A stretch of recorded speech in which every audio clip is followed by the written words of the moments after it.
ప్రతి ఏటా వినాయక చవితి సందర్భంగా అంటే వినాయకుడు అంటే మన బొజ్జ గణపయ్య ప్రతిష్ట మొదలు నిమజ్జనం వరకు ఆయన వద్ద మహానైవేద్యంగా ఉంచే లడ్డూకు ప్రజల్లో ఇటీవల కాలంలో విపరీతమైన డిమాండ్ వచ్చేస్తుంది.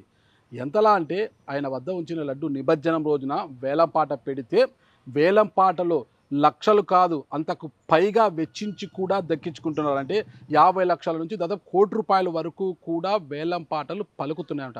అలా వేలం పాటలో దక్కించుకున్న లడ్డూని బంధుమిత్రులకు అందరికీ కూడా చాలా ఇష్టంగా పంచుకుంటుంటారు. అంటే దేవుడి యొక్క ప్రసాదంగా మన బంధుమిత్రులందరికీ కూడా పంచుకుంటూ పోతున్నారు. అంటే ప్రతి ఏటా కూడా ఈ లడ్డు అనేదంటే బొజ్జ గణపయ్య వద్ద ఉంచే ఈ లడ్డు కిలోలు కాదు దగ్గర టన్ను వరకు వెళ్తూ ఒక రికార్డు సృష్టించింది.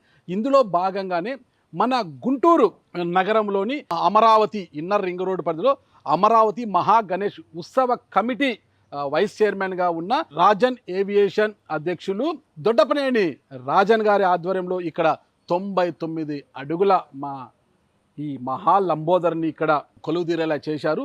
ఆ మహాలంబోదరుడికి అంటే ఉమ్మడి ప్రకాశం జిల్లా చీరాలలో ఓ స్వీట్ స్టాల్లో తయారు చేసిన ఈ 999 కిలోల లడ్డూను కూడా ఈ మహా నైవేద్యంగా పెట్టడం జరిగింది.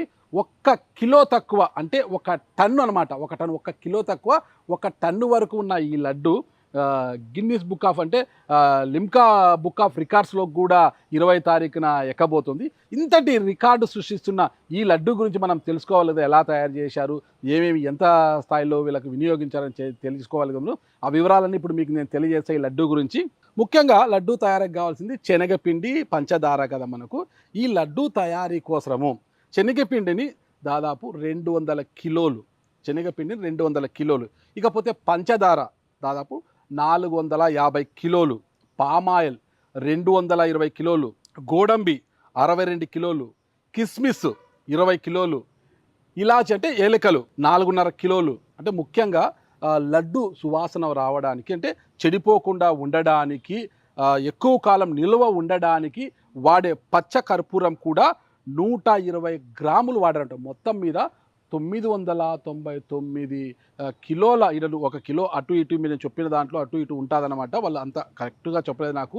లడ్డు తయారు చేసిన తయారీదారులు అటు ఇటుగా చెప్పారు కాబట్టి అటు ఇటు మళ్ళీ 99 కిలో 999 కిలోలు అన్న నాగరా కరెక్ట్ రాలేదు కదా అని మీరు లెక్క పెట్టుకుంటారని కాదు, అటు ఇటుగా ఉంటుంది. ఇదన్నీ కూడా ఈ తయారీకి ఇంత స్థాయిలో వాడారంటే ఇంత కష్టపడి దాదాపు 20 రోజుల పాటు ఈ లడ్డు తయారీకి కష్టపడి ఇంత దేవుడి యొక్క నైవేద్యం కోసం ఇక్కడికి పంపించడం ఇది ఈ నెల 20 తారీఖున వేలం పాటల్లో ఎంత పోతుంది, ఎంత రికార్డులకు ఎక్కుతుంది అన్నది కూడా చూడాలి. ఈ లడ్డూని చూస్తుంటే నాకు ఇప్పుడే ఈ లడ్డూను కూడా ఆరగించాలి. ఇంత లడ్డు మనం తినలేము కదా. చాలా చూడండి ఇదంతా కూడా క్యాష్యూ నట్స్ అంటే గోడంబి, కిస్మిస్ చాలా అందంగా తీర్చిదిద్దారు అన్నీ కూడా. దీనికోసం ఇంకా చాలా వాడారండి ఇక్కడంతా కూడా. కివీ ఫుడ్స్తో కూడా చాలా అందంగా తీర్చిదిద్దారు ఈ లడ్డూని. మొత్తం మీద తీసుకుంటే నాకు తెలిసి ఈ ఏడాది జరిగిన వినాయక ఉత్సవాల్లో గుంటూరులో ఏర్పాటు చేస్తే ఇన్నర్ రింగ్ రోడ్లో రాజన్ ఏవియేషన్ అధినేత రాజన్ ఏర్పాటు చేసిన వినాయక చవితి ఉత్సవాలు ఇదే లడ్డు అత్యధికం అనుకుంటున్నాను. ఎందుకంటే 999 కిలోలు అంటే 1 కిలో తక్కువ 1 టన్ను అనమాట. అంటే 1 టన్ను లడ్డూని ఏర్పాటు చేస్తే ఇదే రికార్డ్ అని నేను అనుకుంటాను. ఎందుకంటే లిమ్కా బుక్ ఆఫ్ రికార్డ్స్లో కూడా ఎక్కడుంది కాబట్టి ఇదే అత్యధికం. మరి వచ్చే ఏడాది ఆ భగవంతుడి యొక్క ఆశీర్వాదంతో మరి ఎంత టన్ను 2 టన్నులకు వెళ్తారా ఏందనేది కూడా మనం వేచి చూడాలి.